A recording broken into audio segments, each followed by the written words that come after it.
A running vacation rebooted my spirit. "These runs just aren't doing it for me anymore," I griped to my husband after finishing my usual 4-mile trail. For months, I hadn't felt the exhilaration I once did. Worse, my weight had begun to creep up, along with anxiety and insomnia. "Maybe you should start cycling again," Gordon said. "But I like to run," I responded. "It's my thing, like triathlons are yours."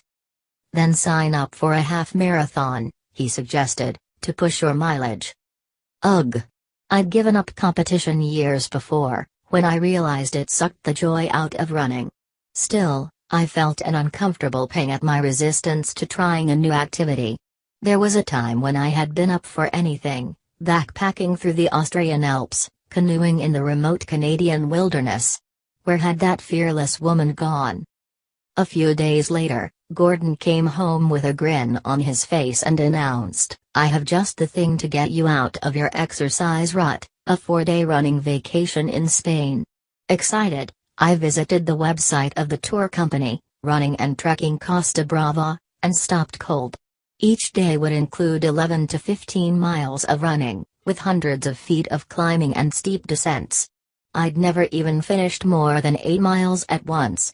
I could feel a knee-jerk no forming in my mind, along with the reasons: too difficult, too scary. "Sign us up," I blurted, before I could talk myself out of it. I trained for 12 weeks, pushing my mileage with each outing. By the time we arrived in Girona, Spain, and met up with the tour group, 5 avid runners, most of whom were younger than me by at least a decade, my legs were significantly stronger, and there was less squishy flesh around my waist. My mind, however, was in worry overdrive. What if my slower pace drags the group down? What if I embarrass myself? What if I fail?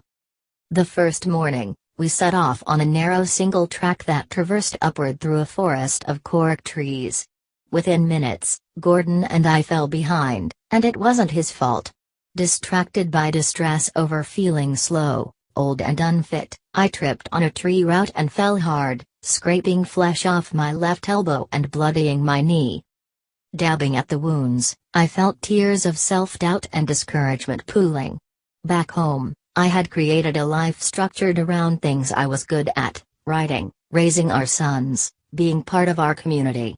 For the first time in a long while, I was out of my comfort zone. My ego felt as raw and exposed as my oozing elbow. I pushed on, though, and we arrived at a breathtaking promontory, the gem-bright sea in front of us. "Can you believe we're here?" asked a crazy fit woman, throwing her arms around me. I couldn't. Relief flooded through me. No one cares if I'm slow.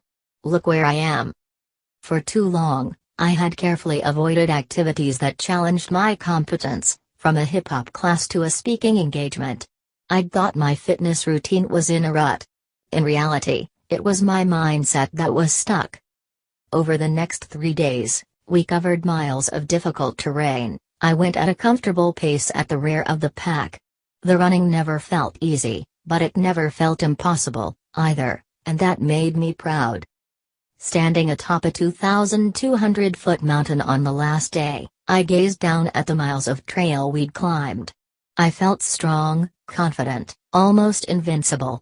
I pulled out my phone to take a photo and saw a text from a bookstore owner back home, inviting me to read an essay at an event. Public speaking is my biggest fear, period. Ordinarily, I'd say no as fast as my fingers could type. Instead I replied, "Sure, happy to do it." And I meant it.